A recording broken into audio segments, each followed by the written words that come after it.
What's up, guys? Welcome to your 18th Android tutorial for the new Boston. Again, it's me, Travis. What we're going to do in this tutorial is basically set up our menu, because we're going to create a lot of small applications and we just want to have a menu so we can kind of go to each activity and see what that example does. So basically our menu is going to be our activity that we want after our splash screen. So what we're going to do is we're going to just create a new class by right clicking on the package, my computer doesn't freeze here, and then go to new class, and we're going to call this menu. Now hopefully you guys kind of get familiar with the layout of this onCreate stuff. Again, some things are probably still pretty confusing for you guys, but just stick with the series and everything will make sense at the end. Especially these next three tutorials, it might be a little bit confusing because it's working with a list activity for the most part, so that's gonna be different, but when you guys come back to it you'll realize everything that we've done and it's gonna make sense. So just this is a nice framework that we can use. So we're gonna say extends, and before we'd say extends activity for the most part, but since we want to create a list we can use a different class called a ListActivity. And so this is going to extend or we can use some of the methods from the ListActivity after we import it. So we have to do that. And we're going to be able to use the same methods from the activity class, but we're also going to use some additional methods from the ListActivity class because it holds both for the most part. So we're going to go into our brackets here and we're going to create two methods within this class. So we're going to go to source, override, implement methods, and as you can see right here we can pull from the ListActivity class and from the activity class. So what we're going to do is we're going to go into the ListActivity and we're going to look for something called onListItemClick, and we're going to add that method, and then we're going to go into the activity class and again just get our onCreate method. For the most part, nothing too new here. What we're going to set up is a variable. It's going to be a string array, and basically what an array is it holds multiple values for basically the same variable depending on what position it is. I know that's kind of confusing, but we're going to just set it up and I'll explain it as we go.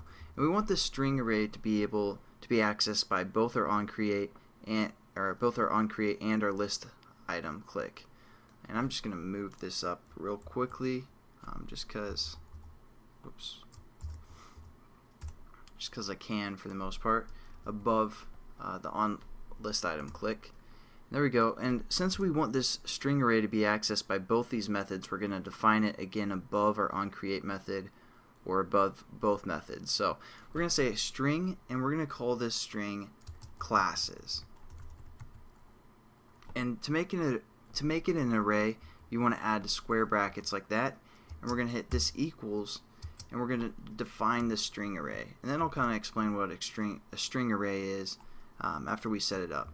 So what we're going to do is we're going to say again another pair of brackets right here, and then within quotations, because strings are basically like words. You can think of it like that. In programming it's just a word. So we're going to call this first string position let's see, starting point, the exact same name as our class name that we have called starting point. Make sure it's the exact same, case sensitive and everything, because we're going to have this application use these string positions for the most part to open a new activity. So just say starting point, and then we're going to put a comma, and we can say example 1, and then I'm just going to copy this and paste it a few times just to get some more things within our array. And I'm just it's still all in basically one line of code. I'm just copying and pasting. So we still need to enter bracket right here, and still need to finish it with a semicolon.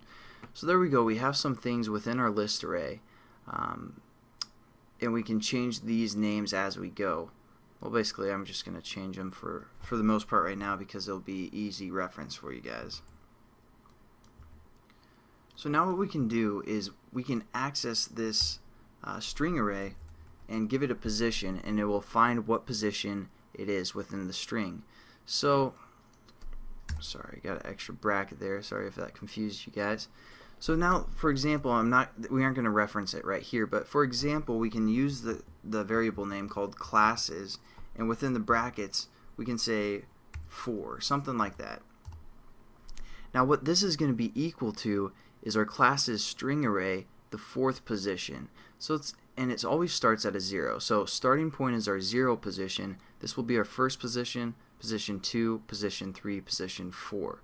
So what this is equal to is the exact same as quotations example 4, which would be a string. So basically, hopefully that kind of makes sense, and we're going to use this more. Again, I know it's kind of confusing at the moment, but just stick with the series, guys, and everything will make sense eventually. Thanks again for watching. We basically just set up the string array, and we're going to finish this whole activity in the next couple tutorials. So I'll catch you guys then. Have a good day.